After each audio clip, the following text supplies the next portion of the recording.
নমস্কার দর্শক বন্ধুরা, স্বাগত আছি আপনাদের সবাইকে আমার চ্যানেলে, যার নাম আয়ুষ দ্য ফিল্মি বুকওয়ার্ম। দুটো মেগা বুক হলের পর এখনো বাকি রয়ে গেছে কলকাতা আন্তর্জাতিক বইমেলা থেকে আমার কেনা বেশ কিছু বই। তার সঙ্গে বইমেলা চলাকালীন অনলাইনে কিছু বই আমি আনিয়েছিলাম, সেগুলোও বাকি রয়েছে। আর তাছাড়া আমি কিছু বই উপহার পেয়েছি, সেগুলো আপনাদের দেখাবো। এর পরে যে বুক হলটা হবে সেটা বলতে পারেন পোস্ট বুক ফেয়ার বুক হল, মানে বইমেলা শেষ হয়ে যাওয়ার পরে আমি দু চারটে বই যেটা বইমেলায় কিনতে পাইনি সেগুলো আনিয়ে নিয়েছিলাম। খুব বেশি বই নয় সেগুলো। সেগুলো নিয়ে ভিডিও আমি কিছুদিন পর। আপাতত শুরু করছি মেগা বুক হল পার্ট 3।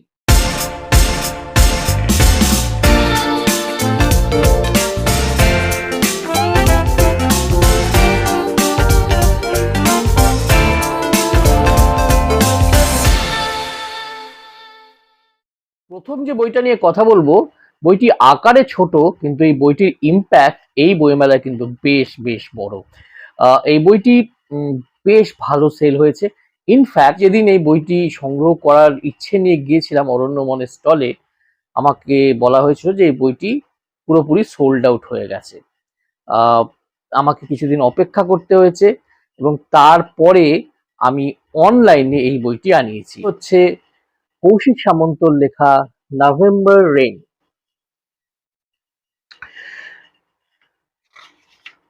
এতে কৌশিক সামন্তর একটি সই রয়েছে, লেখকের সই রয়েছে। বইটির সম্পাদনা করেছেন রিজু গাঙ্গুলি এবং এর অলঙ্করণ হচ্ছে ওঙ্কারনাথ ভট্টাচার্যের। এর মুদ্রিত মূল্য হচ্ছে 225 টাকা। কৌশিক সামন্ত শুরু করেছিলেন অন্যরকম জনরা দিয়ে এবং ওনার ওই গল্পগুলোর ওই উপন্যাসগুলোর মুখ্য চরিত্র হিসেবে থাকতেন এবং সেগুলো মেইনলি অকাল্ট বা একটু ডার্ক থ্রিলার ধরনের উপন্যাস বা গল্প ছিল। কিন্তু এখন তিনি সম্পূর্ণ অন্য জনরায় কাজ করছেন বেশ কিছুদিন হলো। ওনার যে আগের বইটাও ছিল বোরিংপুর বাইফোকাস, সেটা এক ধরনের স্লাইস অফ লাইফ বা একটু সামাজিক বা জীবনমুখী উপন্যাস ছিল বলে বলা যায়। তার সঙ্গে বেশ কিছুটা সূক্ষ্ম হিউমারও ছিল। এই নভেম্বর রেন বইটাও একটু ফিলোসফিক্যাল, একটু দার্শনিক ধরনের বই। আমার ব্লার্ব পড়ে যেটা মনে হয়েছে আপনাদের সঙ্গে ব্লার্বটা শেয়ার করছি। কাল রাত্রি পর ফুলশয্যা হয়, তাই তো? কিন্তু ফুলশয্যায় যদি স্মৃতির কবর খুলে তুলে আনা এক টুকরো বিষাক্ত স্মৃতির আঘাতে কালরাত্রি হয়ে যায়, তখন কি করা যায়?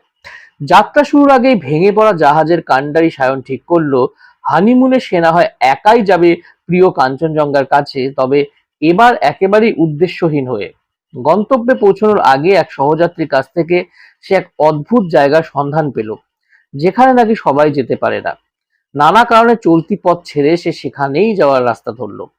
পৌঁছেও গেল সেই নিঃসঙ্গ পাহাড়ি গ্রামের বাসিন্দাদের কাছে। আর তার থেকে 2 পা ফেলিয়া দূরত্বে তার সঙ্গে আলাপ হলো এক বৃদ্ধার। তিনি দাবি করলেন, ভবিষ্যৎ কিন্তু অতীতের মতো নিরেট নয়।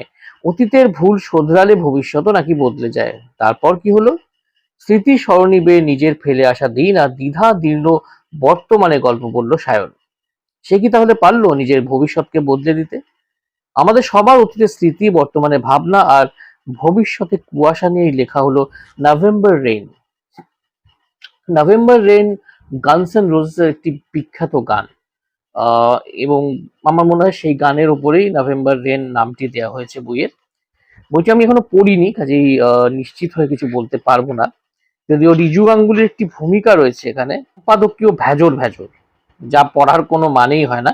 এখানেও কিন্তু বন জোভির একটি গানকে কোট করা হয়েছে, কাজে বোঝা যায় যে ইংরেজি এই গানগুলো, এই পপুলার গানগুলোর সঙ্গে এই বইটার একটা যোগাযোগ রয়েছে, ক্ষীণ হলেও হতে পারে। এই বইটা আরেকটা সম্পদ আমার মনে হয়েছে যে এই বইটিতে ওঙ্কারনাথ ভট্টাচার্যের চমৎকার সব ইলাস্ট্রেশন রয়েছে। আহ, খুব সুন্দর, মানে মেনলি পেন্সিল স্কেচ বা ওই ধরনের স্কেচই, কালার ইমেজেস নয়, কিন্তু ভীষণ সুন্দর কয়েকটা ইলাস্ট্রেশন রয়েছে। আমার প্ল্যান আছে যে বইটা আমি এখন পড়ছি সেই বইটা শেষ করে এই বইটা ধরার। পড়ে আপনাদের অবশ্যই জানাবো বইটা পড়ে আমার কেমন লাগলো।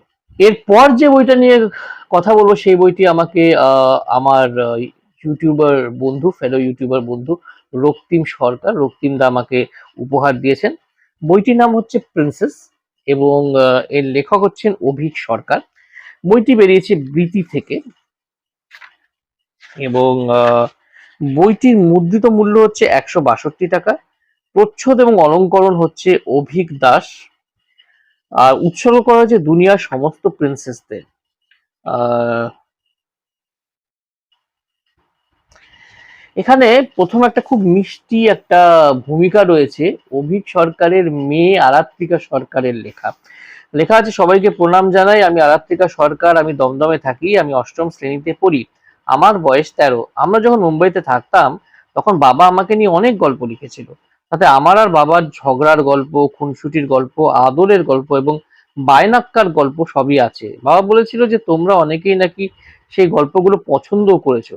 বৃত্তি প্রকাশনীর শুভব্রত আঙ্কেল সেই গল্পগুলি নিয়ে একটি বই বার করেছেন প্রিন্সেস নামে। আশা করি লেখাগুলো তোমাদের সবার ভালো লাগবে। এতে বেশ ছোট ছোট কয়েকটা ঘটনা আছে, বুঝতেই পারছেন যে ওনার মেয়েকে নিয়ে। সব বাবার কাছে এই মেয়েরা বোধহয় প্রিন্সেস হয়। আমার কোনো বোন নেই, তবে আমার মনে হয় যে মা ছেলের মধ্যে একটা বন্ডিং থাকে, অবশ্যই থাকে। সেরকম বাবা আর মেয়ের মধ্যেও কিন্তু ভীষণ ক্লোজ একটা বন্ডিং থাকে। আমার মা যেহেতু আমার দাদুর একমাত্র মেয়ে ছিলেন, মানে আমার মামা রয়েছেন, আমার নিজের কোনো মাসি নেই। আর আমার দাদুকে আমি দেখিনি, কিন্তু আমার মায়ের মুখে সেই বন্ডিং এর অনেক গল্প আমি শুনেছি। কাজেই এই গল্পগুলো কোথাও না কোথাও আমার কাছে রিলেটেবল বলেই মনে হবে। আর ছোট ছোট ছোট ছোট কয়েকটা ঘটনের গল্প, 10 পাতা, কোথাও 2 পাতা, কোথাও 6 পাতা, কোথাও আবার 8 পাতা। আহ, একটা নাম হার্ট অ্যাটাক, একটা একটা নিট পেগো মুম্বাই প্রবাসী ইতিবৃত্ত, কুমারী আরাত্রিকা তর্কালঙ্কার, প্রিন্সেস ও ট্রেডিশনাল ডে। সব মিলে একটা খুব মিষ্টি বই হতে চলেছে বলে আমার মনে হয়। উম বইটির বাঁধাই আর ছাপাও আমার দেখতে বেশ ভালো লাগছে। অনেকটা 90-এর দশকে আনন্দ থেকে এই ধরনের বাঁধাইয়ের বই বেরোতো। আহ, বইটি পড়ে আপনাদের নিশ্চয়ই জানানোর চেষ্টা করব কেমন লাগলো। এরপর যে বইটি নিয়ে কথা বলবো সেটি হচ্ছে দ্য সাইলেন্ট জোন। আহ, লেখকের নাম দীপ চক্র এবং এটি বেরিয়েছে শপিজেন বাংলা থেকে। বইটি, এই বইটি ইন্সপেক্টর বিবেক সিরিজের অন্তর্গত। এই বইটি প্রচ্ছদ দেখেছেন চিন্ময় মুখোপাধ্যায়। এই বইটির মুদ্রিত মূল্য হচ্ছে 290 টাকা। বিবেক সিরিজের অন্তর্গত এই বইটি। বিবেক সিরিজের একটি বইয়ের আমি রিভিউ করেছিলাম এবং রিভিউটা খুব ভালো রেসপন্সও পেয়েছিলাম, চাইলে আপনারা রিভিউটা দেখে নিতে পারেন। এটিও একটি ইনভেস্টিগেটিভ ড্রামা। লেখক ইনভেস্টিগেটিভ উপন্যাসই লেখেন মূলত। এবং আপনারা যদি লেখকের সঙ্গে আমার একটা ছোট সাক্ষাৎকার, একটা আড্ডা বলতে পারেন, সেই ভিডিওটা পেয়েছিল, তাহলে দেখবেন যে লেখক এগুলো, যে আইডিয়া গুলো সেগুলো আহরণ করেন সত্যিকারের কিছু ঘটনা থেকে, যেগুলো তিনি নিজে হ্যান্ডেল করেছেন বেশিরভাগ সময়, বা যেগুলো পুলিশ ফাইলসে রয়েছে। তো এটাও সেরকমই এক ধরনের উপন্যাস, কিন্তু এই উপন্যাসে একটি বেসিক ডিফারেন্স আছে। এই উপন্যাসটি মূলত একটি সাইকোলজিক্যাল থ্রিলার এবং এখানে মানুষের মনস্তত্ত্ব নিয়ে অনেক ইনসাইটসও দেওয়া রয়েছে। সব মিলিয়ে এই বইটি একটি জমজমাট বই হতে চলেছে। এবং সাইকোলজিক্যাল থ্রিলারে দেখবেন বুদ্ধির খেলাটা অনেক বেশি থাকে, অ্যাকশন একটু কম থাকে। তবে যেহেতু এটা একটা পুলিশ ইনভেস্টিগেটিভ ড্রামা, কাজেই অ্যাকশন এবং বুদ্ধির খেলা মিশেলটা একটা সুন্দর ককটেল বা একটা সুন্দর কম্বিনেশন আমরা হয়তো এই বইতে দেখতে পাবো। বইটি আমি পড়ার অপেক্ষায় রয়েছি। ইনফ্যাক্ট এই বইটিও আমার একদম নেক্সট ইন দ্য লাইনই রয়েছে বলতে পারেন। এরপর আমি দুটি বই নিয়ে কথা বলবো। দুটি বই বলতে একটি বই আমি ফ্রি পেয়েছিলাম চিলড্রেন্স প্যাভিলিয়ন থেকে, বা চিলড্রেন্স প্যাভিলিয়ন থেকে আমি এই বইটি কিনেছিলাম। দুষ্প্রাপ্য কমিক্স সমগ্র, পত্রভারতী থেকে এটি বেরিয়েছে এবং তার সঙ্গে এই ছোট্ট বইটি publishers and book sellers guild থেকে ছাপা। এতে মোট 23টা কমিক্স রয়েছে। এর প্রচ্ছদ দেখেছেন কৃষ্ণেন্দু মণ্ডল। কমিক্সের প্রতি আমার একটা আকর্ষণ ছোটবেলা থেকেই ছিল। এবার আমি বেশ কিছু কমিক্স সেজন্য কিনেছি, কারণ সেই আকর্ষণটা আবার আমার ফিরে এসেছে আর কি। এবং কিছু মাঙ্গা কমিক্সও আমার কেনার প্ল্যান রয়েছে। তারই একটা স্টেপিং স্টোন হিসেবে এই বইটা মোটামুটি কেনা। এবং এর 2-3টে কমিক্স আমি আগে পড়েছিলাম, ছোটবেলায় কোনো পূজাবার্ষিকীতে পড়েছিলাম বা অন্য কোনো সংকলনে পড়েছিলাম। এগুলো সত্যি দুষ্প্রাপ্য কমিক্স, মানে এই কমিক্স গুলো এখন আর পাওয়া যাচ্ছিল না এই বইটি প্রকাশের আগে। কাজেই খুব তাড়াতাড়ি এগুলো পড়ে ফেলবো। কমিক্স পড়তে তো খুব একটা সময় লাগেও না। তারপর আপনাদের জানাবো। একটা কমিক সংকলন রিভিউ করার ইচ্ছে আমার বহুদিনের। এর সঙ্গে যে বইটি বেরিয়েছে মানে রূপকথার রাজ্যে, সেখানে সেখানে মোট দুটি ছোট্ট ছোট্ট গল্প রয়েছে এবং এটা ফ্রিতে দেওয়া হয়েছে, প্রাইস নীল বলে লেখা আছে। এবং পাতলা একটি বই, মাত্র 40 পাতার। আর এই বয়সেও কনফেস করছি যে রূপকথা পড়তে আমার কিন্তু খুব একটা খারাপ লাগে না, বেশ ভালোই লাগে, প্রোভাইডেড সেটা খুব সুন্দরভাবে সুললিত গদ্যে লেখা হয়। তো এটাও পড়েই ফেলবো। এরপর যে বইটি নিয়ে কথা বলবো সেটি একটি দুর্দান্ত থ্রিলার বলে আমার মনে হচ্ছে। লেখকের নামটা পড়েই আমি বইটি কিনে নিতে এক মুহূর্ত দ্বিধা করিনি। এই লেখক এখন আমার কারেন্ট ফেভারিটস এর মধ্যে একজন, অভিক দত্ত। ওনার লেখা বই মৃত্যুর থাবা। এটি প্রকাশ করেছে বুক ফার্ম। প্রচ্ছদ হচ্ছে সপ্তদ্বীপ দে সরকারের এবং মূল্য হচ্ছে 275 টাকা। এটা বেসিক্যালি মোবাইল ফোনের বা সোশ্যাল মিডিয়ার কুপ্রভাব নিয়ে বা এফেক্ট নিয়ে উপন্যাস। এবং এই উপন্যাসের একটা বেসিক যে কনসেপ্ট, একদম বেসিক কনসেপ্টটা, সেটা সঙ্গে অল্প হলেও লাভিয়াপা বলে একটা সিনেমা আমি কিছুদিন আগে দেখলাম, তার একটা হালকা মিল আছে বলে কোথাও কোথাও কোথাও মনে হচ্ছে। কিন্তু এটা মোটেও কোনো রোমান্টিক ছবি নয়, লাভিয়াপা একটা রোমান্টিক কমেডি। এটা একটা পুরোপুরি একটা থ্রিলার উপন্যাস, কিন্তু একটা কোথাও না কোথাও একটা সূক্ষ্ম মিল আছে। সেটা তো মানে সেটা হতেই পারে, মানে সেটা তো কোনো ইয়ে না, মানে কনসেপচুয়াল একটা মিল আছে। আহ মানে এখানে বলা হচ্ছে যে আমরা তো এখন পুরোপুরি মোবাইল ফোন ডিপেন্ডেন্ট, যেখানে আমরা বাসে বসে জার্নি করছি, গাড়িতে বসে কোথাও যাচ্ছি বা রেস্টুরেন্টে বসে খাবারের ওয়েট করছি, আমরা সবসময় মোবাইল ঘাঁটছি, সবসময় মোবাইল ঘাঁটছি, সোশ্যাল মিডিয়ায় আমাদের স্টেটাস আপডেট করছি, এই সমস্ত করছি।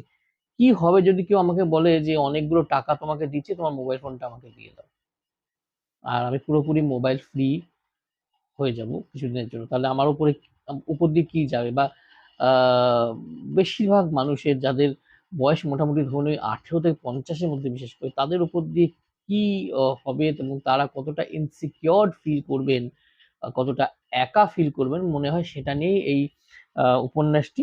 বাকিটা তো আমি পড়ে বুঝতে পারবো বা পড়ে দেখতে পারবো আমার ধারণার সঙ্গে গল্পের অ্যাকচুয়াল আ কি মিল রয়েছে। যে বইটি সেটিও বুক ফার্ম থেকে, অদ্ভুতুরে ভাতের হোটেল। লেখকের নাম নিয়াজ মেহেদী, উনি ওপার বাংলার লেখক। এর প্রচ্ছদ অর্ক চক্রবর্তীর এবং অলংকরণ গৌতম কর্মকার।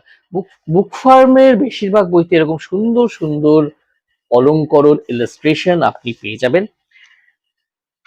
এটি একটু অদ্ভুত রসের বা অদ্ভুত ধরনের উপন্যাস আমার মনে হয়েছে। বইটি মূল্য 399 টাকা। ব্লাবটা আপনাদের পড়ে শোনাচ্ছি। আছে এক ভাতের হোটেল, তবে তা স্রেফ নামেই। বাংলা সাহিত্যের আর 5টা ভাতের হোটেলের মতো নেই হোটেল নয়। এই হোটেল যত না অদ্ভুত, তার চেয়ে বেশি অদ্ভুত খোদ হোটেলের মালিক অলাদ মিয়া। তিনি কে? এক পৃথুল দেহী ভাতের হোটেল ব্যবসায়ী, যার মুখে কাঁচা পাকা চাপ দাঁড়িয়ে আছে, যিনি কিনা বছরে একটা দিন সম্পূর্ণ অচেনা লোকদের নিয়ে গল্পের আড্ডা বসান। জীবনের অদ্ভুত, অব্যাখ্যাত ও অস্বাভাবিক গল্পটি শোনানোর জন্য আওলাদ আবদার করেন। আদতে লোকের কাছে কোন জমট গল্পের সন্ধান করছেন আওলাদ মিয়া? বইয়ের পাতায় এর উত্তর আছে। এবং বুঝতে পারছেন, অ্যাডভেঞ্চার আছে, উত্তেজনা, রহস্যের বারুদে ঠাসা একটি বই। এতে বেশ কিছু বড় গল্প রয়েছে যেগুলো মনে হয় একে অপরের সঙ্গে লিঙ্ক, এই অদ্ভুতের ভাতের হোটেলের সঙ্গে লিঙ্ক। নামগুলো বেশ সুন্দর: অদ্ভুতুরে ভাতের হোটেল, মর্কট মঞ্জিল, মরুয়ার দহ আবিষ্কার, পয়সা টকিজ, বাউরা কর্তার বউ। লেখকের পরিচিতি দেখে বুঝতে পারলাম যে লেখকের বয়স খুব একটা বেশি নয়, 1991 সালে তার জন্ম, বাংলাদেশের রংপুরের বেনিপুর গ্রামে। এটাই ওনার প্রথম প্রকাশিত উপন্যাস। এটি ওপার বাংলায় 2018 সালে প্রকাশিত হয়েছিল। এই বইটির প্রচুর প্রশংসা শুনেছি। এই বইটি নাকি খুবই অন্যরকম একটি বই এবং বইয়ের ট্রিটমেন্ট, বইয়ের লেখনীও নাকি একদমই অন্যরকম। সেই অন্য স্বাদের উপন্যাসের স্বাদ পেতেই মূলত এই বইটি কেনা। হিমিত্র রায়ের রেশমি বসু সিরিজটা আমার ব্যক্তিগতভাবে খুবই পছন্দের, কারণ আমিও আমার জীবনের শৈশব বলতে পারেন, মানে আমার শৈশবটা আমি জলপাইগুড়িতে কাটিয়েছি এবং লেখিকাও জলপাইগুড়ির বাসিন্দা আদতে। এবং ওনার প্রথম যে উপন্যাসটা ছিল আরক্ত ভৈরব, সেখানে জলপাইগুড়ির বর্ণনাটা আমার খুব ভালো লেগেছিল। আবার সেখানে আসামেরও বর্ণনা ছিল, যেখানে আমি মূলত বড় হয়েছি। তো তারপর থেকে আমি অরণ্যে অন্তরীণ, বজ্রকুহক এই দুটো উপন্যাসই পড়ে ফেলি। বজ্রকুহকের দুটো উপন্যাসিকা ছিল, দুটো উপন্যাসিকাই আমার খুব ভালো লেগেছিল। এবছর বেরিয়েছে এই তমসা কুহেলিকা বইটি। বইটি বুক ফার্মেরই প্রকাশনা, আগের তিনটে বইয়ের মতনই, প্রচ্ছদ অর্ক চক্রবর্তীর, এর মূল্য 275 টাকা। বুক ফার্মকেই এটা উৎসর্গ করা হয়েছে বইটি। এবং একটা ইন্টারেস্টিং কথা লেখা আছে যে রেশমি বসু প্রাইভেট ডিটেকটিভও হয়ে যেতে পারেন। আহ, হলে আমি মাইন্ড করব না, অন্তত পুলিশ হিসেবে উনি যে যে ধরনের কেস সলভ করছেন বা করেছেন, প্রাইভেট ডিটেকটিভ হিসেবে হয়তো ওনার হরাইজনটা আরো বাড়বে। দেখা যাক উনি প্রাইভেট ডিটেকটিভ হন নাকি পরের উপন্যাসগুলোই সে কথা বলবে। আপাতত এখানে দুটো উপন্যাসিকা নিয়ে কথা বলি, একটির নাম তমসা কুহেলিকা, আরেকটার নাম আমার খুব ইন্টারেস্টিং মনে হয়েছে, একজনকে খুন করতে যাচ্ছি। তমসা কুহেলিকা বড় গল্পটি মূলত মিরান্দার অন্তর্ধানকে নিয়ে ডিল করছে, এবং রেশমির কাছে তদন্তের ভার আসে, এবং রেশমি জানতে পারে তার ছোটবেলার বন্ধুর কোনো খোঁজ খবর তার মা বাবা পাচ্ছে না। দুটি তদন্তে রেশমি কিভাবে জড়িয়ে পড়বে এবং কিভাবে এই বই এবং কিভাবে রহস্যের সমাধান করবে, মূলত এই নিয়ে উপন্যাসিকাটি। দ্বিতীয়টি খুব ইন্টারেস্টিং। ব্যস্ত শহরে সন্ধেবেলা নাটক দেখে ফেরার পথে রাস্তায় এক সাইকেল আরোহী রেশমির কানের কাছে বলে যায় একজনকে খুন করতে যাচ্ছি। ঠিক সেদিনই রেশমির বাংলো থেকে কয়েক মিনিটের দূরত্বে খুন হন কোচিং সেন্টারের কর্ণধার অরুণাংশু মিত্র। একজন কোচিং সেন্টারের কর্ণধারকে কে খুন করবে, সেই তদন্তে নামে রেশমি বসু। খুনের সঙ্গে সেই হুমকি বা সেই কথাটা, মানে একজনকে খুন করতে যাচ্ছে, তার কি সত্যি কোনো সম্পর্ক রয়েছে, এই নিয়ে উপন্যাসিকাটি খুবই ইন্টারেস্টিং হবে বলে আমার মনে হচ্ছে। ভ্রমণ কাহিনী পড়তেও খুব ভালোবাসি, বিশেষ করে সেটা যদি এই সাইকেলে চড়ে দুনিয়া দেখার মতন কোনো ভ্রমণ কাহিনী হয়, তাহলে আমার নজর সঙ্গে সঙ্গে এই ধরনের বইয়ের দিকে চলে যায়। আমি গেছিলাম দে পাবলিকেশনস এর স্টলে, এবং সেখান থেকে এই বইটি আমি সংগ্রহ করি। পরিব্রাজকের না বলা কাহিনী, লেখক হচ্ছেন ভূ পর্যটক বিমল দে। বইটির মুদ্রিত মূল্য হচ্ছে 285 টাকা। সত্যি, কিন্তু গ্রিস আর ডেনমার্কের দুটো ছবি থেকে নেয়া, তাই তাদেরকে এখানে ক্রেডিট দেওয়া হয়েছে, এটা বেশ ইউনিক লাগলো। তিনি একজন গ্লোব ট্রটার, এখানে লেখাই আছে untold story of a traveller by globe trotter Bimal De. এই বইতে শিলং নিয়ে অনেক কথা আছে, যতটুকু এক দু পাতা আমি পড়লাম, এবং পেছনে বিমল দে একটি ছবিও দেওয়া আছে, দেখুন ওই সাইকেলে করে উনি দুনিয়া ঘুরে বেড়াচ্ছেন। একটু পুরোনো ধাঁচের হলেও ফন্ট বা অক্ষর বিন্যাস আমার বেশ ভালোই লেগেছে, পড়তে কোনো অসুবিধে হবে না বলেই আমার মনে হচ্ছে। এটা একটা খুবই ইন্টারেস্টিং ফাইন্ড আমার মনে হচ্ছে, পড়ে আপনাদের জানাবো। অভিজ্ঞান গাঙ্গুলি সাম্প্রতিককার লেখকদের মধ্যে আমার খুবই প্রিয় একজন লেখক, বিশেষ করে ওনার যে চাণক্য সিরিজটা, সেটা আমার খুবই প্রিয়। এর বাইরেও অপার্থিব বলে উনি একটি ভয়ের গল্পের সংকলন লিখেছিলেন বছর দুয়েক আগে, যেটি আমি রিভিউ করেছিলাম। অভিজ্ঞানের লেখার মধ্যে যেটা আমার খুব ভালো লাগে সেটা হচ্ছে লেখার একটা সাবলীলতা রয়েছে। উনি যদি পুরোনো দিনের ঐতিহাসিক উপন্যাসও লেখেন, তার মধ্যে সেই সাবলীল ভাবটা কিন্তু বজায় থাকে। মানে খুব বেশি ভাষার ভারে ঘটনার যে বহমানতা, সেটা হারিয়ে যায় না কোথাও। বলতে পারেন চাণক্য সিরিজেরই একটি অফশুট ধরনের এই বইটি। বইটির নাম হচ্ছে একদা আর্যাবর্তে, এবং এর মুদ্রিত মূল্য হচ্ছে 349 টাকা। গত দুটি বইয়ের মতন এটিরও প্রকাশক বুক ফার্ম। এর প্রচ্ছদ সপ্তদ্বীপ দে সরকার, এবং এখানেও বেশ কিছু সুন্দর সুন্দর অলঙ্করণ আছে, যেগুলি করেছেন স্বনামধন্য চিত্রশিল্পী গৌতম কর্মকার। স্বর্গটা কিন্তু খুব অভিনব মানুষদের করা হয়েছে, তাদের জন্য যারা হয়তো জীবনে সফল হতে পারেননি কোট আনকোট, কিন্তু কোট আনকোট মানুষ হতে পেরেছেন। এই গল্পগুলি গোয়েন্দা কাহিনী নয়, প্রথমেই লেখক এটি বলে দিচ্ছেন। যেটা আমি বলেছিলাম, এটি স্পিন অফ ভূমিকাতে এটাই লেখা আছে। গল্পগুলির নাম হচ্ছে ইতি বিষ্ণুপ্রিয়া, দৈবাস্ত্র, ইন্দ্রজিৎ এবং অচ্যুতম রাক্ষসম। বইটি কেনার আগে আমার ধারণা ছিল এটি একটি স্বয়ংসম্পূর্ণ উপন্যাস হবে, তবে ঠিক আছে, মানে বড় গল্পগুলো মনে হয় ইকুয়ালি ঘটনা বহুল হবে, গোয়েন্দা কাহিনী না হলে কি হয়েছে, ঐতিহাসিক কাহিনীও আমার বড় প্রিয়। সে আরেকটি খুব ইন্টারেস্টিং এই বইটির বিষয়ে বলার, সেটা হচ্ছে যে এর শেষ যে বড় গল্পটি, সেই বড় গল্পটির কেন্দ্রবিন্দুতে আছেন মহামাত্র রাক্ষস, যাকে নিয়ে খুব বেশি টেক্সট বা খুব বেশি গল্প আমি কিন্তু পড়িনি। কাজেই স্পিন অফটা আমার খুবই ভালো লাগবে বলে মনে হচ্ছে। এটা পড়ে অবশ্যই জানানোর চেষ্টা করব। গতবার বইমেলায় আমার ফাইন্ড ছিলেন অভিনব রায়। ওনার দুটো উপন্যাস আমি কিনেছিলাম, কয়েকটি উপন্যাস আমি কিনেছিলাম, সেই ৩টি বইয়ের মধ্যে একটি বই আমি পড়েছি, রাও, এবং তারই সিকুয়েল শব্দ থেকে এবার বেরিয়েছে, ডসিয়ার রাও, আগুন পাখির ছোবল, মানে রাও সিরিজ একটি, সে সিরিজের দ্বিতীয় এই বই।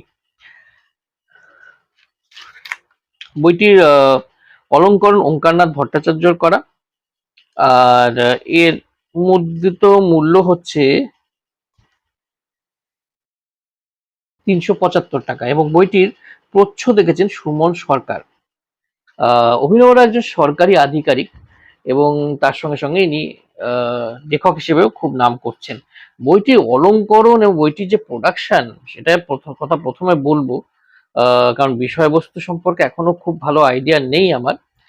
এর অলঙ্করণ গুলো দেখে আমি ভীষণ ভীষণ ইমপ্রেস। ওঙ্কারনাথ ভট্টাচার্যের অলঙ্করণ উইদাউট এনি এক্সেপশন খুব ভালো হয়। আমি তো ভীষণ ভীষণ ইমপ্রেস, মহা ইমপ্রেস যাকে বলে।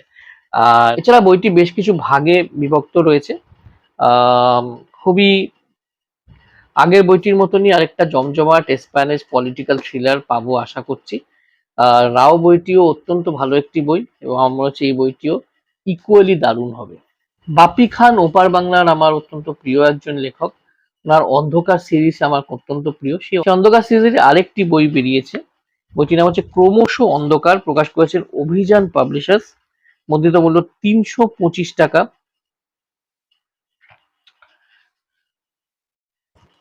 এবং এটি যে মূল ট্রিলজিটা আছে, ঘিরে থাকা অন্ধকার, সেই ট্রিলজির প্রিকুয়েল, সেই প্রিকুয়েলের দ্বিতীয় ভাগ। প্রিকুয়েল প্রথম ভাগটা আমার পড়া, ট্রিলজিটাও আমার পড়া, কাজে দ্বিতীয় ভাগটা তো আমার কিনতেই হতো। ভীষণই ইন্টারেস্টিং এই সিরিজ। এই সিরিজের মধ্যে হরর রয়েছে, থ্রিল রয়েছে, এবং যেটা রয়েছে সেটা হচ্ছে বাংলাদেশের পার্বত্য অঞ্চল বা কিছু গ্রাম্য অঞ্চলের খুব সুন্দর বর্ণনা। বইটির প্রোডাকশনও খুব ভালো। অভিযানের প্রোডাকশন বেশিরভাগ সময় ভালো হয়। এর প্রচ্ছদ বরাবরের মতনই, অভিযানের বেশিরভাগ প্রচ্ছদের মতনই পার্থপ্রতিম দাসের করা, এবং এই বইটি উৎসর্গ করা হচ্ছে অভিযান প্রকাশনার সমস্ত পাঠকদের। প্রজ্ঞা থেকে বেরিয়েছে দীপিকা মজুমদারের মায়া মঞ্জরি। দীপিকা মজুমদারের হিস্টোরিক্যাল হরর বলতে পারি, মানে ঐতিহাসিক হরর সিরিজ যেটা বুক ফার্ম থেকে বেরিয়েছিল, সেটা আমার অত্যন্ত অত্যন্ত প্রিয়। আমি লেখিকাকে একাধিকবার সেই কথা জানিয়েছি। এছাড়া ওনার যে ডিটেকটিভ বা থ্রিলার যে গল্পগুলো হয়, স্পেশালি বায়োলজিক্যাল থ্রিলার যেগুলো হয়, সেগুলো আমার অত্যন্ত প্রিয়। এটাও জোর গলায় বলতে হবে যে বায়োলজিক্যাল, সার্থক বায়োলজিক্যাল থ্রিলার, আই মিন, সেটা লেখার মতন লেখক লেখিকা কিন্তু এপার বাংলা ওপার বাংলা দুই বাংলাতেই খুব কম রয়েছে। কাজেই সেদিক দিয়ে কিন্তু দীপিকা মজুমদার একজন ইউনিক কাজ করেছে। এবার দেখলাম উনি আরেকটি সাহসিকতার কাজ করেছেন, সেটা হচ্ছে উনি একটি ঐতিহাসিক উপন্যাস লিখেছেন। বইটি কি নিয়ে সেটা তো এই ব্লার্বেই লেখা রয়েছে, পড়ে শোনাই আপনাদের। দ্বাদশ শতকের চালুক্য বংশের এক অন্যতম রাজা কুমার পাল, যিনি রাজবংশের সন্তান হয়েও জীবনের প্রথমার্ধ আত্মগোপন করে নির্বাসনে কাটাতে বাধ্য হয়েছিলেন। অধুনা গুজরাট রাজ্যের পাটন শহর তৎকালীন আনাহিলওয়ারা সিংহাসন আরোহণের পর তিনি জালনা রাজ্যের ৭০০ পাটোলা বস্ত্র বয়ন শিল্পীকে নিজের রাজ্যে আমন্ত্রিত করে নিয়ে আসেন এবং পুনর্বাসনের ব্যবস্থা করেন।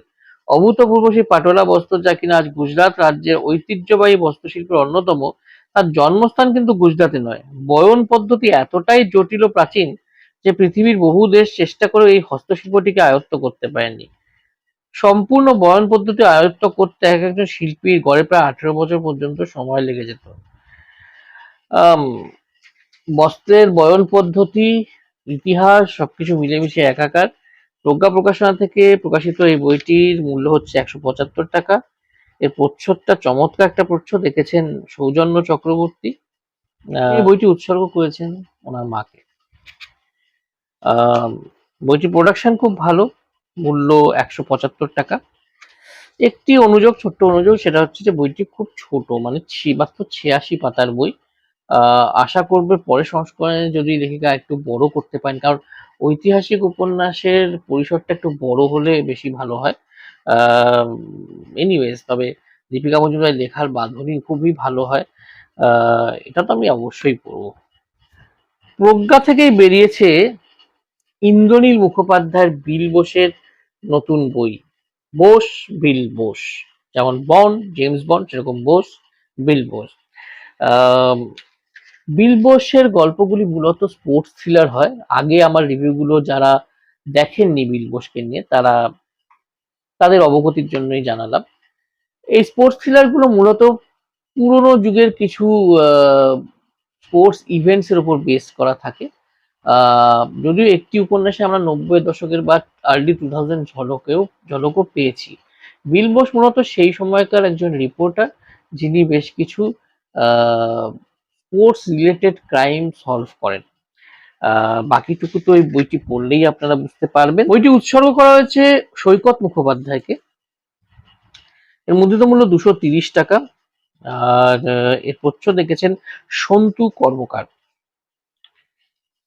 এই বইটিতে দুটো বড় গল্প রয়েছে, একটি মৃত্যু গুহার পক্ষী, আর একটি হচ্ছে বসন্ত চলে গেছে। প্রথম গল্পটি হচ্ছে 1993 সালে সেট করা, এবং আরেকটি গল্প 1944 সালে সেট করা। মানে একেবারে দুটো স্পেকট্রাম কে লেখক ধরেছেন, এবং দুটো গল্পই আদ্যন্ত থ্রিলার। এবং ইন্দ্রনীল মুখোপাধ্যায় চমৎকার লেখেন, মানে ওনার লেখার যে ভঙ্গিটা, সে ভঙ্গির মধ্যে কোথাও একটা বৈঠকি ব্যাপারও রয়েছে, আবার সেই গল্পগুলোর মধ্যে একটা অদ্ভুত গতিময়তা রয়েছে। তো দুটোর একটা খুব ভালো মিশেল আপনারা এই গল্পগুলোর মধ্যে পাবেন, এটা আমি আমার তরফ থেকে পার্সোনালি গ্যারান্টি দিচ্ছি। ওনার নবরোজের উপন্যাসটা আমার খুব ভালো লেগেছিল। এর আগে সৃষ্টি সুখ থেকে ওনার একটি বই বেরিয়েছিল মাকড়সা সোনালী ফাঁস, সেটি জাকার্তা এশিয়ান গেমস নিয়ে ছিল, সেটাও অত্যন্ত চমৎকার একটি বই হয়েছিল। কাজেই এই বইটি থেকে আমার প্রত্যাশা কিন্তু প্রায় আকাশ ছোঁয়া। দেখা যাক বইটি সেই প্রত্যাশা পূরণ করতে পারে কি না।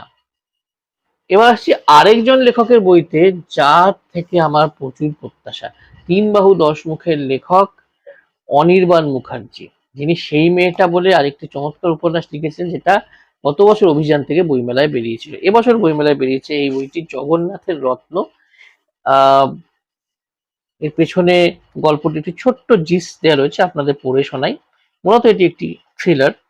নতুন চাকরি নিয়ে ভুবনেশ্বরে এসেছে মনালি। প্রথম আলাপেই বাড়িওয়ালি সুচিস্মিতার সঙ্গে দারুণ বন্ধুত্ব হয়ে গেল। হঠাৎ করে রহস্যজনকভাবে নিখোঁজ হলো সুচিস্মিতার বর। পুলিশের অনুমান কেসটা সাধারণ অ্যাক্সিডেন্ট বা কিডন্যাপিং এর কেস। কিন্তু ভুবনেশ্বরে এসে পৌঁছলো কলকাতা ক্রাইম ব্রাঞ্চের স্পেশাল অফিসার ইন্সপেক্টর চট্টরাজ। কি লুকিয়ে আছে একটা সাধারণ মিসিং ডায়েরির আড়ালে? জানতে হলে পড়তে হবে জগন্নাথের রত্ন, অনির্বাণ মুখার্জির নতুন থ্রিলার। প্রচ্ছদটি খুব ইন্টারেস্টিং লেগেছে আমার। সেখানেও জগন্নাথের একটি রেফারেন্স রয়েছে এবং একটি বাইকের ছবি দেওয়া রয়েছে। জুতো মূল্য হচ্ছে 200 টাকা। এরও প্রচ্ছদ দেখেছেন এক্সপেক্টেডলি পার্থপ্রতিম দাস, মুদ্রিত মূল্য এই বইটির হচ্ছে 200 টাকা। অনেকদিন ধরেই আমি একজন লেখকের নাম থ্রিলার প্রেমী পাঠকদের মুখে শুনে আসছি। উনি নাকি চমৎকার উপন্যাস লেখেন, এবং আমার বন্ধু কাম ভাই বলতে পারেন রূপম দাশগুপ্তর থেকে শুনেছি যে উনি একজন অত্যন্ত ভালো শিক্ষকও। ওনার নাম হচ্ছে ডক্টর তীর্থ প্রতিম দাস। ওনার একটি বই আমার পড়ার সৌভাগ্য হয়েছে এর আগে, তবে এইবার আমি ওনার একটা সিরিজে বই শুরু থেকে কিনতে বদ্ধপরিকর ছিলাম, উইশ লিস্টে ছিল, তাই বসাক থেকে এটি সংগ্রহ করেছি। বইটির নাম নিশি জনি। এটি প্রথম ভাগ, এক গুচ্ছ সম্প্রদায় ভয়ঙ্কর কাহিনী। লেখকের নাম আগেই বললাম, ডক্টর তীর্থ প্রতিম দাস। বেরিয়েছে বসাক বুক স্টোর থেকে। এর প্রচ্ছদ দেখেছেন সৌরভ মিত্র। এর মুদ্রিত মূল্য হচ্ছে 400 টাকা। বইটি উৎসর্গ করা হয়েছে ওনার স্ত্রীকে, ওনার নাম মেঘা নন্দী। এবার ডক্টর তীর্থপ্রতিম দাসের প্রোফাইলটা খুব ইন্টারেস্টিং, তাই একটু বলে নিই ওনার ব্যাপারে। উনি পেশায় হচ্ছেন একজন বিজ্ঞানী। উনি ইসরো সদর দপ্তরে বিজ্ঞান বিভাগের এখন ডাইরেক্টর, এবং 2 দশকে অনেক গুরুত্বপূর্ণ দায়িত্ব উনি পালন করেছেন। চন্দ্রযান 1, 2, 3, মঙ্গলযান, আদিত্য L1 এই অভিযানগুলোতে ওনার কিন্তু একটি প্রত্যক্ষ ভূমিকা রয়েছে। তার সঙ্গে উনি সাহিত্য এবং যন্ত্রসঙ্গীত সাধনাও করেন। হ্যাঁ, ওনার ক্লাসিক্যাল মিউজিকের নলেজ যে খুবই বেশি, সেটা আমি ওনার একটি উপন্যাস পড়েই বুঝতে পেরেছিলাম। আহ বিশেষ সুর, তাল ভৈরব, স্বর বিভঙ্গ, চারুশৃঙ্গার। চারুশৃঙ্গার দুটি খণ্ডে রয়েছে, কালগর্ভ, আহ এগুলো উনি লিখেছেন। এছাড়া ছোট বড় গল্প উনি লিখেছেন। ওনার একটি গল্প সংকলন প্রকাশিত হয়েছে, যার নাম হচ্ছে যবে গভীর যামিনী। দেখা যায় এই আলোচ্য বইটি কি নিয়ে, এটি আমার পড়ে যা মনে হচ্ছে যে এটির মধ্যে ইতিহাস রয়েছে, প্রচুর থ্রিল রয়েছে, এবং মূলত একটি গুপ্ত সংঘের অপারেশন, তাদের ফাংশনিং নিয়ে মূলত এই কাহিনী, এই সিরিজটি লেখা হয়েছে। এটি খুবই ইন্টারেস্টিং হবে বলে আমার মনে হচ্ছে এবং খুব মন দিয়ে পড়তে হবে। আপনাদের পড়ে অবশ্যই জানাবো। বসাক বুক স্টোর্স থেকে এবার দুর্দান্ত কিছু বই বেরিয়েছে, তাই আমি অনেকগুলো বই বসাক বুক স্টোর্স থেকে কিনেছি। তার মধ্যে আরেকটি বই হচ্ছে বিনোদ ঘোষালের লেখা প্রেতভূমি। বিনোদ ঘোষাল একজন অত্যন্ত ভার্সেটাইল লেখক। মানে ওনার লেখা সামাজিক উপন্যাসই বলুন, বা ওনার লেখা ডার্ক গল্পের সংকলনগুলো বলুন, হরর বলুন, থ্রিলার বলুন, বা কে বাজায় বাঁশির মতন একটি অত্যন্ত উঁচু মানের জীবনী গ্রন্থই বলুন, উনি সবকিছুতেই স্কোর করেন। মানে গারফিল্ড সোবার্স যদি সৈকত মুখোপাধ্যায় হন, আহ ইনিও ইনিও রিচার্ড হ্যাডলি বা কপিল দেবের থেকে কিছু কম নন।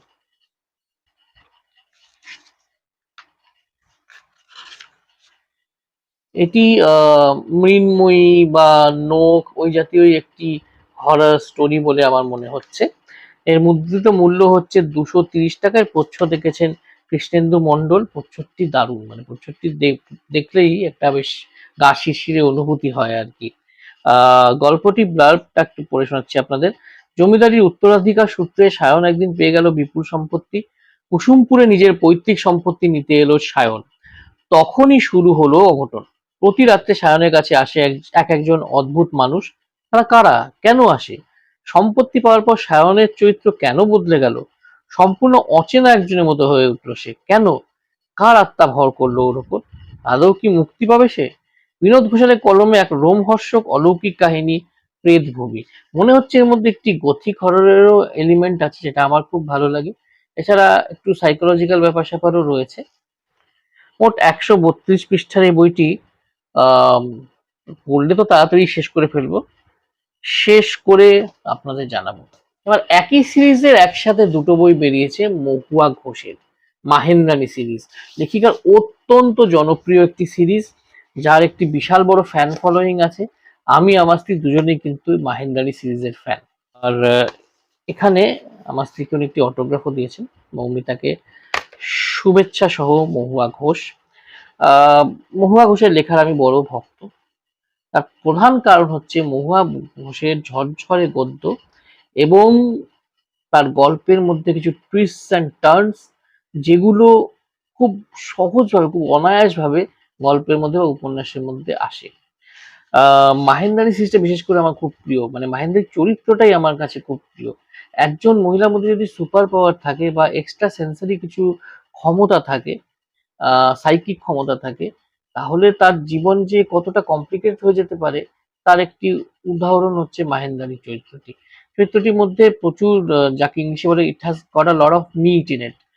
চরিত্রটি খুব সুন্দরভাবে লেখা হয়েছে এবং এই জন্যই এই সিরিজের প্রত্যেকটি উপন্যাস এবং গল্পই প্রচন্ড আকর্ষণীয়। এবার বেরিয়েছে মৃত্যু মুখে মাহেন্দ্রানী আর মাহেন্দ্রানীর স্বেচ্ছা মৃত্যু। তার মানে কি মাহেন্দ্রানীর সিরিজটি শেষ হয়ে যাচ্ছে, সেটা আমি ঠিক বলতে পারবো না। স্বেচ্ছা মৃত্যু কেন নাম, সেটাও আমি বলতে পারবো না। আপাতত বলতে পারি বইগুলো বেরিয়েছে বসাক বুক স্টোর্স থেকে, এবং দুটি বইয়েরই প্রচ্ছদ কৃষ্ণেন্দু মণ্ডল। একটি বইয়ের মুদ্রিত মূল্য হচ্ছে 200 টাকা, মানে স্বেচ্ছা মৃত্যু। একটি বইয়ের মধ্যে যেহেতু এটি একটু কলেবরে মোটা, তাই এটির দাম 300 টাকা, এটি একটু পাতলা, তাই এটির দাম 200 টাকা, সিম্পল। এবার আসছি আরেকটি অভিনব বইয়ে, মৃগাঙ্ক চক্রবর্তীর লেখা অভিশপ্ত পুরাণ, যেটি প্রকাশিত হয়েছে পত্রপাঠ থেকে। মৃগাঙ্ক চক্রবর্তীকে আমি বেশ কিছু বছর ধরেই ব্যক্তিগতভাবেও চিনি। অত্যন্ত প্রতিভাবান একজন লেখক। ওনার নন ফিকশন বইটি তো খুবই ভালো, যেটা খড়ি থেকে বেরিয়েছে। এর বাইরেও ইক্ষু বিষা বলে ওনার একটি বই আছে, এটি অত্যন্ত ভালো একটি বই। খুবই অন্যরকমের একটি মাইথোলজিক্যাল হরর বলতে পারেন। এই বইটির প্রচ্ছদ এবং অলঙ্করণ সুজয় গুপ্তর করা। মুদ্রিত মূল্য হচ্ছে 325 টাকা। এবং অভিক সরকারকে বা অভিকদাকে এই বইটি উনি উৎসর্গ করেছেন। এতে মোট 4টি গল্প রয়েছে: ছাই চাপা 7টা আগুন, ঘুমন্ত ঈশ্বর, কাঁটা, অভিশপ্ত। প্রসঙ্গত বলে রাখি, প্রথম গল্পটি আমি অলরেডি পড়ে ফেলেছি এবং দুর্দান্ত একটি গল্প হয়েছে, এটুকু শর্টে বলে রাখছি। পরে কখনো হয়তো বিস্তারিতভাবে ভিডিওতে বলবো বা আমার পেজে লিখবো এটার ব্যাপারে। বাকি যে 3টে গল্প আছে, 3টে গল্পের মধ্যে একটি মাইথোলজিক্যাল রেফারেন্স রয়েছে। সেদিক দিয়ে বলা যেতে পারে এগুলো হচ্ছে মাইথোলজিক্যাল হরর থ্রিলার জনরা বা সাব জনরার গল্প। সেদিক দিয়ে গল্পগুলি ইউনিকনেস অবশ্যই রয়েছে। পত্রভারতীতেও কিছুদিন আগে মৃগাঙ্কর একটি এই ধরনের গল্প প্রকাশিত হয়েছিল, যেটি পড়ে আমার চমৎকার লেগেছিল। উপন্যাসের অলংকরণ বেশ সুন্দর, প্রোডাকশন খুব ভালো বইটির, বলতেই হবে।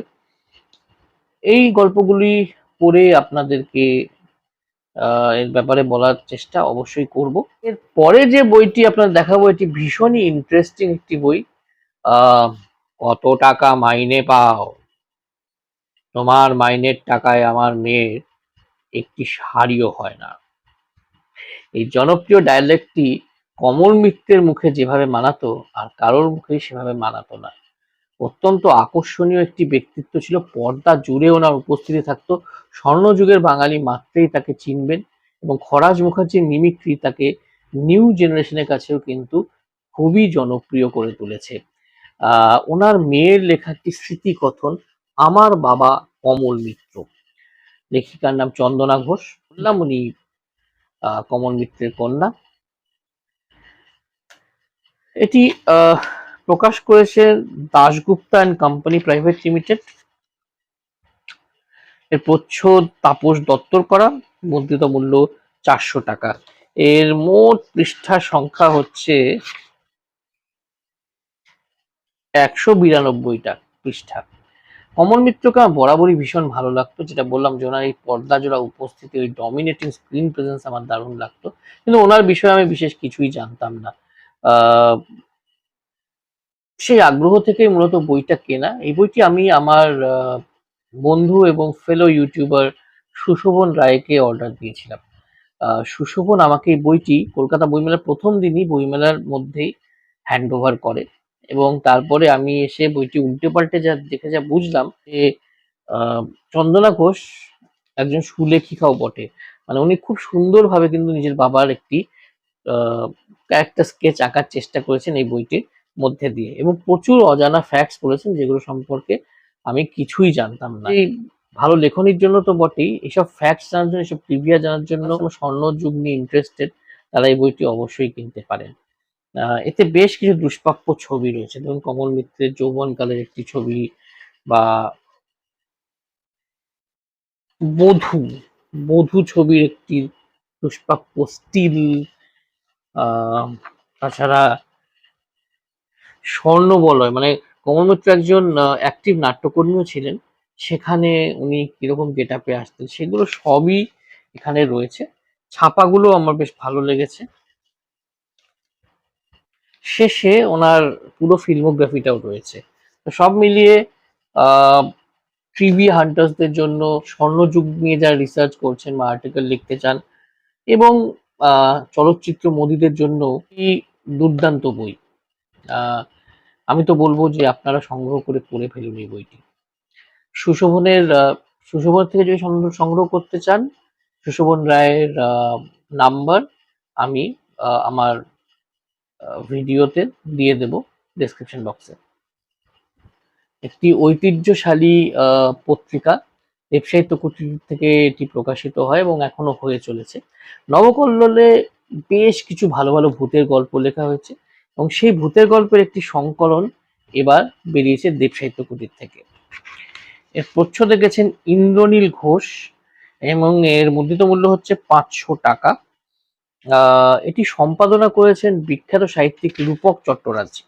হক তালিকা রীতিমতো ঈর্ষণীয়।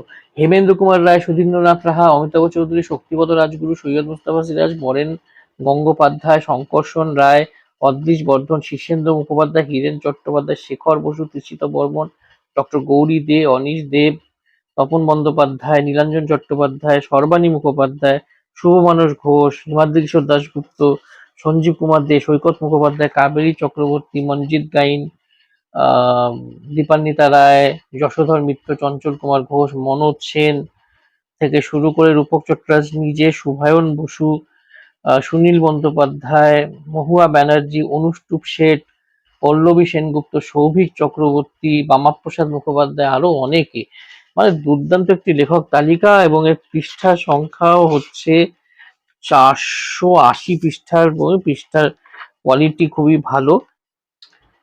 প্রতিটি গল্পের শেষে রচনা কাল বা কবে এটা নবকলের ছাপা হয়েছিল সেই তারিখটা দেওয়া আছে। যেমন এখানে দেওয়া রয়েছে বৈশাখ 1431, এভাবে দেওয়া রয়েছে। রাজু এসেছিল বলে একটি গল্প, তার শেষে দেওয়া হয়েছে শ্রাবণ 1431, এভাবে দেওয়া রয়েছে। তো সব মিলিয়ে বলা যায় নতুন পুরনো লেখকের সমাহারে এই বইটি সেজে উঠেছে, এবং আমার মনে হয় বইটি অবশ্য পাঠ্য যারা ভৌতিক রসের বা ভয়াল রসের গল্প পড়তে, উপন্যাস পড়তে ভালোবাসে। পত্রলেখা প্রকাশনী বেশ কিছু খুব ভালো নন ফিকশন বই বের করে, তার মধ্যে আর বিশেষ করে ঐতিহাসিক নন ফিকশন বের করে। আহ, সেখান থেকে সংগ্রহ করেছিলাম এই বইটি, হিউয়েন সাং এর লেখা বৌদ্ধ যুগের ভারত। এর অনুবাদ করেছেন যোগীন্দ্রনাথ সমাদ্দার। এর মুদ্রিত মূল্য 280 টাকা, প্রচ্ছদ করেছেন চঞ্চল গুই। হিউয়েন সাং সবাই আপনারা জানেন, নতুন করে বলার কিছু নেই। পিঠে এই কাঠের এই বোচকা এবং এই মূর্তিটার সঙ্গে সকলেই আমরা পরিচিত, যারা আমরা হিস্ট্রি নিয়ে পড়াশোনা করছি, অল্প বিস্তর করলেও পরিচিত। উনি একজন ট্রাভেলার ছিলেন, উনি একজন পরিব্রাজক ছিলেন, যিনি এখানে বৌদ্ধ ধর্মের প্রচারের জন্য এসেছিলেন আমাদের ভারতবর্ষে, এবং উনি নিজের চোখ দিয়ে ভারতবর্ষকে দেখেছিলেন। সেটারই একটি বৌদ্ধ যুগের ভাব, সেটির একটি অ্যাকাউন্ট বলতে পারেন, সেটি একটি ট্রান্সলেশন বা অনুবাদ বলতে পারেন। এটি সম্রাট হর্ষবর্ধনের রাজত্বকালের বিস্তৃত। পড়ে কেমন লাগবে, তখনকার সমাজ, তখনকার ভূগোল, তখনকার ইতিহাস সম্পর্কে কি বর্ণনা উনি দিয়েছেন, এটা পড়তে আমি খুবই আগ্রহী থাকবো। তো বইমেলা আরেকজন ফাইন্ড আমার কাছে ছিলেন লেখিকা ত্রপিতা ঘোষ দস্তিদার। ওনার এই লেটেস্ট বইটি আমি সংগ্রহ করছি ক্যাফে টেবিল থেকে। নামটা ভীষণ সুন্দর, তুমি আমার অন্ধকার আর রোশনাই। ত্রপিতা ঘোষ দস্তিদারের লেখার ফরম্যাটটা ভীষণ আলাদা রকমের। কোনো বিদেশি থ্রিলার পড়ছি বলে মনে হয়, ভীষণ নতুন রকমের, এবং সেটি আমাকে ওনার লেখনীর প্রতি আকৃষ্ট করেছিল। রিভিউ করার পর ওই বইটি আমি আবার পড়েছিলাম। বইটির নাম ছিল আর্যস্পর্শা। এই বইটির নামও একটু অভিনব, এবং এটি সেট করা হয়েছে হায়দ্রাবাদ শহরে, যে শহরটি আমার খুব প্রিয়। শহরটির মধ্যে ইতিহাস আর মডার্নিটির একটা খুব সুন্দর অ্যামালগামেশন রয়েছে, এবং সেখানে এটি সেট করা হয়েছে। এটি মানে কি বলবো, সেটাই আমার আগ্রহ আরো বহুগুণে বাড়িয়ে তুলেছে। এখানে সিরিয়াল কিলিং এর ঘটনা ঘটছে, এবং সেটাকে একটা টিম সেটি ইনভেস্টিগেশন করছে, এবং সেখানে একজন বাঙালি অফিসার রয়েছেন, এবং সেখানে দুটি চরিত্রের মধ্যে আগে থেকে পরিচয় ছিল, দুজন দুজনকে দেখে ভূত দেখার মতো চমকে উঠছে। সব মিলিয়ে একটি জমজমাট রহস্য কাহিনী হতে চলেছে বলে আমার ধারণা। প্রচ্ছদটি ভীষণ ভীষণ অ্যাট্রাকটিভ, ভীষণ আকর্ষণীয় একটি প্রচ্ছদ। ক্যাফে টেবিল প্রোডাকশন নিয়ে তো কিছু বলারই নেই, খুবই ভালো প্রোডাকশন। প্রচ্ছদ দেখেছেন কৃষ্ণেন্দু মণ্ডল, এবং এর মুদ্রিত মূল্য হচ্ছে 350 টাকা। এটি আমি অবশ্যই পড়বো, মানে আর এটা রিভিউ দেওয়ার তো আমার 16 আনা ইচ্ছে রয়েছে। এবার কবে পড়ি, কবে রিভিউ দিই, সেটা তো একটু অপেক্ষা করতে হবে, কিন্তু করার পুরো চেষ্টা করব। এরপর যে বইটি নিয়ে কথা বলবো, এই বইটি একটি বলতে পারেন ঐতিহাসিক সিরিজের তৃতীয় খণ্ড। সিরিজটি হচ্ছে চন্দ্রহাস সিরিজ, এবং চন্দ্রহাসের এটি তৃতীয় খণ্ড। এটিও বরাবরের মতো ক্যাফে টেবিল প্রকাশ করেছে। লেখকের নাম সৌরভ চক্রবর্তী। যারা বাংলা সাহিত্য পড়েন, কন্টেম্পোরারি বাংলা সাহিত্য পড়েন, তারা সবাই চন্দ্রহাসের নাম শুনেছেন। খুবই বিখ্যাত, খুবই বিতর্কিত একটি সিরিজ। আমি চন্দ্রহাস 1 আর 2 নিয়ে একটি পূর্ণাঙ্গ রিভিউ করেছিলাম, আপনারা দেখতে পারেন। বছর 2.5-3 আগে সেটি প্রকাশিত হয়েছিল। দীর্ঘকালের অপেক্ষা, তারপরেই চন্দ্রহাস 3 বেরিয়েছে। তার নিচে ছোট করে লেখা আছে ভৈরব কাল, তাহলে বলা উচিত হবে চন্দ্রহাস 3 ভৈরব কাল। আমাকে খুব সুন্দর একটি অটোগ্রাফ সৌরভ দিয়েছেন।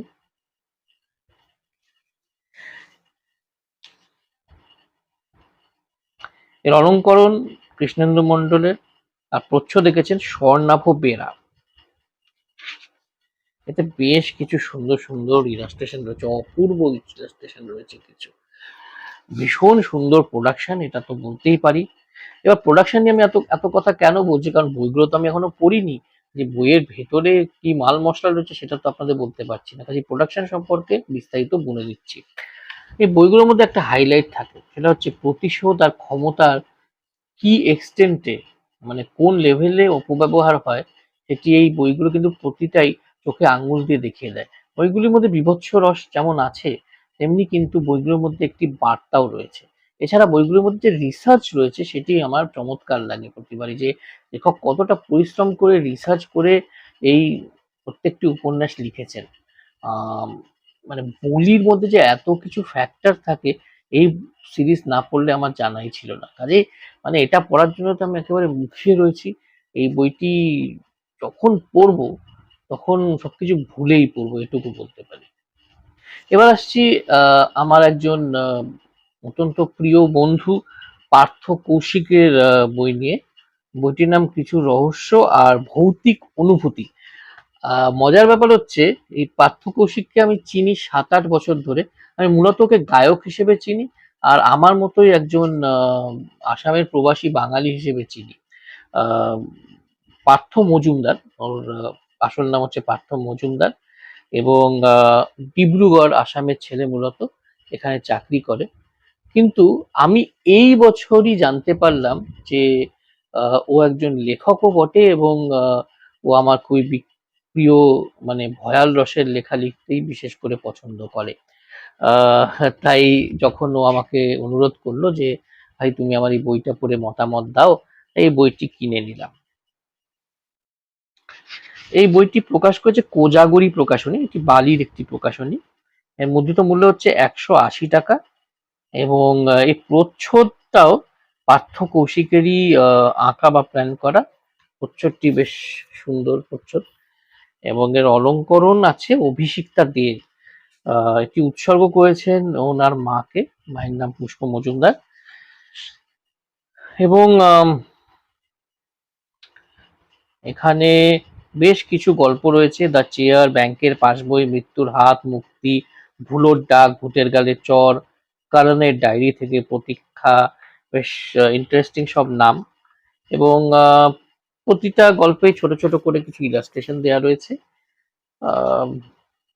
পার্থ একজন খুব ভালো গায়ক, মানে ও আমাদের আসামের বরগীত খুব ভালো গায়, এছাড়া বাংলা গানও খুবই চমৎকার গায়।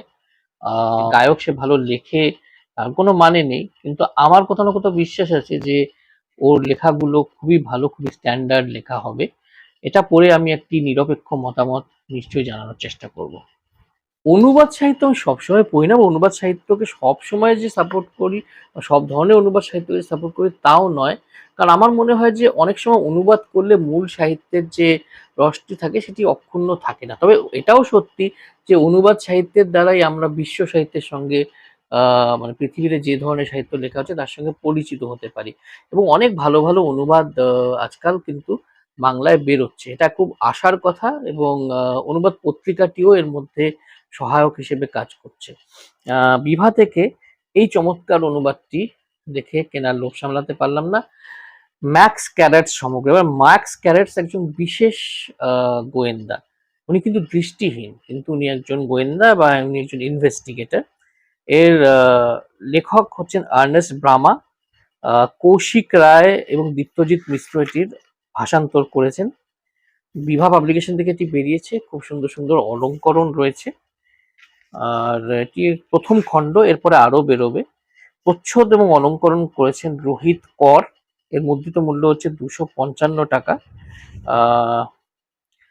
এটি উৎসর্গ করা হচ্ছে দুনিয়ার সেই সব মানুষকে যারা একটি ইন্দ্রিয়ের অনুপস্থিতি বাকি 4টি ইন্দ্রিয় দিয়ে পুষিয়ে নেন। এর মধ্যে বেশ কিছু গল্প রয়েছে, 8টি গল্প রয়েছে, এবং গল্পের বাইরে কিছু কথাও রয়েছে। সেটা বোধহয় এই জনরাটা নিয়ে কিছু কথা হবে বলে আমার মনে হয়। এটি ভিক্টোরিয়ান গোত্রের ডিটেকটিভ উপন্যাস, এগুলো পড়তে আমার ব্যক্তিগতভাবে ভীষণই ভালো লাগে। ইংরেজিতে অনেকগুলো পড়েছি, বাংলা অনুবাদেও বেশ কিছু পড়েছি। আমার মনে হয় এটা একটা একটা অত্যন্ত স্ট্যান্ডার্ড অনুবাদ হতে চলেছে। আহ, বইটি 3-4টে পৃষ্ঠা আমি পড়েছি, পড়ে আমার মনে হয়েছে সেটা। এবার পুরো বইটা পড়তে হবে, তবে কোনো সিদ্ধান্তে উপনীত হতে পারবো, কিন্তু আমার মনে হয়, আবার বলছি, আমার মনে হয় কৌশিক রায়ের অনুবাদ যখন, খুবই ভালো অনুবাদ হবে। এবার আমার হাতে যে থার্ড লাস্ট বইটি রয়েছে তার নাম হচ্ছে নরকরন্ধ্র। এটি একটি হরর উপন্যাস, লেখক পবিত্র ঘোষ। আম, উনি মহেশতলার বাসিন্দা এবং ওনার বেশ কিছু ছোট গল্প আমি এদিক ওদিক পড়েছি, তবে এটি ওনার লেখা প্রথম পূর্ণাঙ্গ উপন্যাস। আহ, এটি একটি প্যারানর্মাল ইনভেস্টিগেটর যার নাম অনিরুদ্ধ বসু, তার ইনভেস্টিগেশনের উপর বেস করা বেশ ভয়ের উপন্যাস এটি, সেটা মনে হচ্ছে। বিভা থেকে এটি প্রকাশিত হয়েছে। এর প্রচ্ছদ দেখেছেন সৌরভ মিত্র এবং এতেও আহ, বেশ মোটাসোটা একটি বই, 304 পাতার বই। সাধারণত এত বেশি পৃষ্ঠার হরর উপন্যাস হয় না। আশা করছি একটি জমজমাট হরর উপন্যাস হবে। বইটির প্রোডাকশনটা আমার চমৎকার লেগেছে, একটি 3D এফেক্ট আছে কাভার গুলোর, হাতে নিয়ে বেশ ভালো লাগছে। পড়ে দেখা যাক কেমন লাগে। এবার সে আমার অত্যন্ত প্রিয় একজন লেখক রজত পালের লেখা একটি নন ফিকশন বইতে। বইটির নাম হারকিউলিসের দেশের কথা, গ্রিক পুরাণের কাহিনী। রজত পাল ভারতের ইতিহাস নিয়ে প্রামাণ্য কয়েকটি বই লিখেছেন, খুব ভালো ভালো বই লিখেছেন। আমি ওনার দুটি বই এবার রেকমেন্ড করেছি এবছর 2024 সালে। ফিকশন উনি চমৎকার লিখছেন, রসরত্নাকর বইটি তো চমৎকার হয়েছে। এবার এটি বিভা থেকে বেরিয়েছে, দেখুন খুব সুন্দর প্রোডাকশন। এর নাম যেটা বললাম হারকিউলিসের দেশের কথা। প্রচুর ইলাস্ট্রেশন রয়েছে এই বইটিতে, খুব সুন্দর সুন্দর ইলাস্ট্রেশন রয়েছে। এবার গ্রিক পুরাণ বলুন বা গ্রিক, রোমান, সেল্টিক, এই পুরাণগুলোর ওপরে আমার একটি আগ্রহ ছোটবেলা থেকেই রয়েছে। ইনফ্যাক্ট এই আগ্রহটি অনেক বেড়ে যায় যখন আমি ফিলোসফি নিয়ে পড়াশোনা করি, দর্শন নিয়ে পড়াশোনা করি, কেন এদের পুরাণের মধ্যেও কিন্তু একটি দর্শন অন্তর্নিহিত থাকে। আহ এর প্রচ্ছদ দেখেছেন সৌজন্য চক্রবর্তী, নিরুপম মজুমদার, অলঙ্করণ, রনি বাসু। খুব সুন্দর প্রচ্ছদ, দেখতেই পেলেন আপনারা। এর মুদ্রিত মূল্য হচ্ছে 333 টাকা। এটিকে উৎসর্গ করা হয়েছে সুকুমার রায়কে। আসলে সুকুমার রায় কিন্তু এরকম পুরাণের গল্প অনেক লিখেছেন, ওনার সমগ্রতে আপনি এ ধরনের গল্প পাবেন। সেজন্যই আমার ধারণা সুকুমার রায়কে এটি উৎসর্গ করা হয়েছে। আহ বেশ ডিটেইলে পুরাণগুলোকে ডিসকাস করা হয়েছে, বেশ কিছু এনশিয়েন্ট ম্যাপস রয়েছে, ছাপার কোয়ালিটি ভালো, বাঁধাই ভালো। আম, আর কি চাই, তথ্যে সমৃদ্ধ এই লেখা পড়ার জন্য আমি মুখিয়ে রইলাম। শেষ বই মিথিল ভট্টাচার্যের লেখা যখন মৃত্যু আসে। মিথিল ভট্টাচার্য নবীন লেখকদের মধ্যে, কম বয়সী লেখকদের মধ্যে একটি উল্লেখযোগ্য নাম। ওনার লেখার কায়দাটাই খুব অন্যরকম। আগের বুক হলে ওনার একটি বই নিয়ে আমি বলছিলাম যে এই ধরনের বই লেখার জন্য কিন্তু সাহস তো দরকারই, নিজের লেখনীর উপর প্রচন্ড একটা কনফিডেন্স দরকার, এবং মিথিলের মধ্যে সেটি প্রচুর পরিমাণে রয়েছে। যখন মৃত্যু আসে মূলত আতঙ্কের বই, ভয়ের বই। এবার পিওরলি ভূতের বই কিনা সেটা তো আমি জানি না, সেটা বলতে পারবো না। এর প্রচ্ছদ দেখেছেন স্বর্ণাভ বেরা। এর মুদ্রিত মূল্য হচ্ছে 300 টাকা। ক্যাফে টেবিল থেকে এটি বেরিয়েছে। 7টি বড় গল্প রয়েছে, মোটামুটি 13 পাতা। আহ, একটি অবশ্য 8 পাতার রয়েছে, কিন্তু কিছু বড় গল্প ছোট গল্প মিলিয়ে রয়েছে। আর লেখক পরিচিতি রয়েছে এই ব্লার্বে। সব মিলিয়ে পৃষ্ঠা সংখ্যাও রয়েছে 199 পৃষ্ঠা সংখ্যা, এবং সব মিলে খুব ভালো প্রোডাকশন এই বইয়ের। তো আমার বুক হল পার্ট 3, বেশ কিছু বই আপনাদের দেখালাম, আরো অল্প কয়েকটি বই বাকি রয়েছে, সেটা নিয়ে আমি বানাবো মেগা বুক হল পার্ট 4 বা পোস্ট বুক ফেয়ার বুক হল, কারণ ওই বইগুলো আমি মোটামুটি বইমেলার পরেই অনলাইনে আনিয়েছি। একটি দুটি হয়তো বইমেলা থেকে কেনা বই থাকতে পারে তার মধ্যে। এই বুক হলটি আপনাদের কেমন লাগলো বাকি দুটি বুক হলের তুলনায়, নির্দ্বিধায় আমাকে জানাবেন, কোনো বইয়ের খবর থাকলে জানাবেন, আমি দেওয়ার চেষ্টা করব। ভালো থাকবেন, সুস্থ থাকবেন, take very good care of yourself. শুভরাত্রি।